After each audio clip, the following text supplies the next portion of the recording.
भगवान ने कहा, मित्र ये बताओ,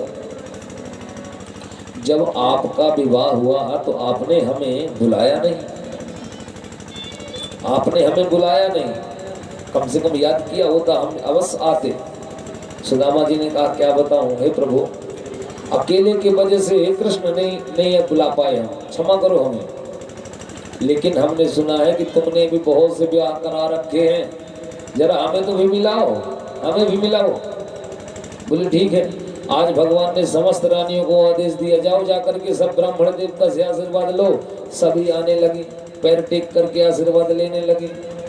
सबसे पहले रुक्मणी आई, इसके बाद सत्यभामा, जामवती, कालिंदी, लक्ष्मणा, सत्या, समस्त रानियां जब आने लगी। सुदामा जी ने पूछा, कन्हैया ये कौन है? सुदामा जी, भगवान ने कहा, ये वही है। वही मतलब? बोले बस वही समझो, ये सब हमारी श्रीमती ही है। अच्छा हाँ, कितनी है? बोले बस आप आशीर्वाद देते जाइए। अरे फिर भी बताओ तो कितनी है, ये लाइन तो खत्म होने वाली ही है ही नहीं, बताओ तो। आज भगवान कहते हैं सुदामा जी, बस कोई ज्यादा तो नहीं, सब मिलाकर 16,108 हैं, सबन को आशीर्वाद देना होगा। सुदामा जी ने कहा, वाह रे भैया, हमने एक ब्याह कराए और तो के ना बुलाया, तो एक में हमें इतनी उलाहना देता है।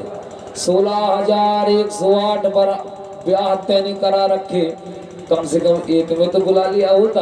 भगवान ने कहा, यदि एक में भी बारात गई होती तो जरूर बुलाता। ये सबका हरण करके लाया हूँ। हाँ, ये सब नंबर 2 वाला काम है, किसी की बारात नहीं गई, सबका झगड़ा विवाद से लेके आया हूँ। अच्छा कन्हैया, इन सबन को आशीर्वाद में नहीं दे सकता, देते देते मैं मर जाऊंगा, इसलिए एक काम कर, इन सबन के बद मैं तो कोई इकट्ठा आशीर्वाद दे देता हूँ। तू इन सबन को पति है, इसलिए तुझे इकट्ठा देता हूँ। सदा सौभाग्यवत भवा, तुझे ही दिया। आज सुदामा जी जब चलने लगे, अपने वही पुराने फटे वस्त्रों को पहना, नए वस्त्रों को उतारा। जाते समय भगवान ने दिखा करके कुछ नहीं दिया, यही तो विशेषता है भगवान की।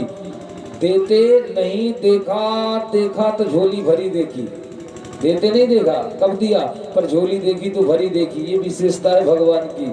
आज सुदामा जी जब वहां से चले महाराज, और जैसे अपने नगर में पहुंचे, देखा क्या, लगता है कि हम घूम फिर के फिर से द्वारिका आ गए।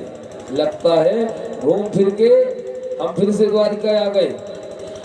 कि कहाँ कूस की झोपड़ी, मन में सोच सुदामा, का फिर वापस लौट के हम आ गए द्वारिका धामा। लेकिन सोचने लगे, रास्ता तो यही था, हमारा नगर तो यही होना चाहिए, ये यहाँ पे नगर कहाँ से आ गया, यहाँ तो नहीं था ये। एक सज्जन को बुलाया, भैया ये कौन सी नगरी है? उस व्यक्ति ने कहा, ये सुदामा नगरी है। सुदामा जी को लगा हमारे नाम का कोई राजा होगा, हमारे नाम से कोई राजा होगा। फिर भी सुदामा को लगा, आखिर कुछ दाल में काला तो है, सुदामा नगरी यहाँ थी तो नहीं, कभी सुना भी नहीं है हमने कभी। बोले अच्छा, आपके वो राजा सुदामा कहाँ है? बोले इस समय अपने मित्र से मिलने द्वारिकापुरी गए हैं। सुदामा जी समझ गए, हो ना हो भैया, ये प्रभु की ही लीला है। बोले तो हमें अपने राजा का जो महल है, हमें वहां तक ले चलो। वो व्यक्ति लेकर के सुदामा जी को गया। आज सुदामा जी अपने ही द्वार पर जब खड़े हुए, कि द्वारे विप्र को देख के झट से खोल किवाड़। जैसे आज द्वार पे पहुंचे, आवाज दिया, आज सुशीला जब निकली तो 6 महीने के बाद महाराज ऐसी मोटी ताजी हो गई, मालपुआ खा करके। आज 10-50 दासियां आगे पीछे सुशीला की, हीरे जवाहरात से लदी हुई, आज हट्टी कट्टी हो गई। सुदामा जी पहचान नहीं पाए अपनी ही पत्नी को। आज जैसे सुशीला निकली और चरणों को छूने लगी, कि द्वारे विप्र को देख के झट से खोल किवाड़। कि पाव छुअन को जब बढ़ी, डांटे नैन उंघार। हे नारी तुम कौन हो? सुदामा कहते हैं, हे नारी तुम कौन हो, पिए है तुम्हारे कौन? बात सुनी जब विप्र की तो भई सुशीला मौन। सुशीला कहती है स्वामी आप मेरे पति, मैं आपकी पत्नी सुशीला हूँ, भूल गए 6 ही महीने में क्या पहचानो। जब सुदामा जी ने ध्यान से देखा, ओहो सुशीला तुम इतनी मोटी ताजी कैसे हो गई? बोले बस आप ही का ये चमत्कार है ये सब। हाँ बोला था ना एक बार जाओ हमारी दरिद्रता खत्म हो जाएगी।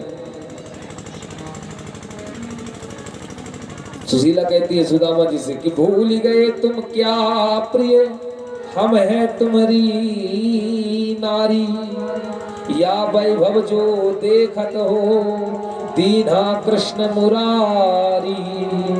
ये जो सब दिखता है ना ये सब उन्हीं ने दिया है कि बात सुनी जब नारी की मन को मिला है चैन, लोभ क्षोभ सब मिट गया उभरे अंतस नैन। सुदामा जी समझ गए।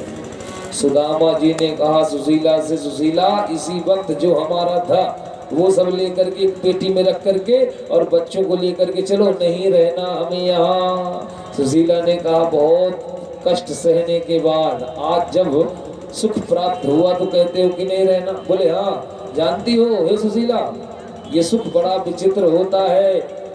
जिस दुख में हम रोज उस गोविंद को याद करते थे अब इस सुख में उसकी याद नहीं आएगी, वो कृष्ण अभी हमें याद नहीं आएगा। इसलिए हमें ऐसा सुख वैभव नहीं चाहिए जिसमें उसकी याद ना आए। हमारी वो गरीबी ही ठीक है, कम से कम वो कृष्ण रोज याद तो आता था। जैसे सुदामा जी आज चलने लगे भगवान प्रकट हो गए। बोल द्वारिकाधीश भगवान की जय। आज वैसे प्रकट हो गए और प्रकट हो करके सुदामा जी से भगवान ने कहा सुदामा मैंने अपनी ही इच्छा से तुम्हें दिया है, अपनी ही इच्छा से दिया है। वचन देता हूँ सदैव तुम्हारे हृदय में मेरी भक्ति रहेगी, सदैव वचन देता हूँ। ऐसा कह के भगवान अंतर्ध्यान हो गए। बोल भक्त वत्सल भगवान की जय। दीवाना बना दिया हमें, मस्ताना बना दिया, जय हो। दीवाना बना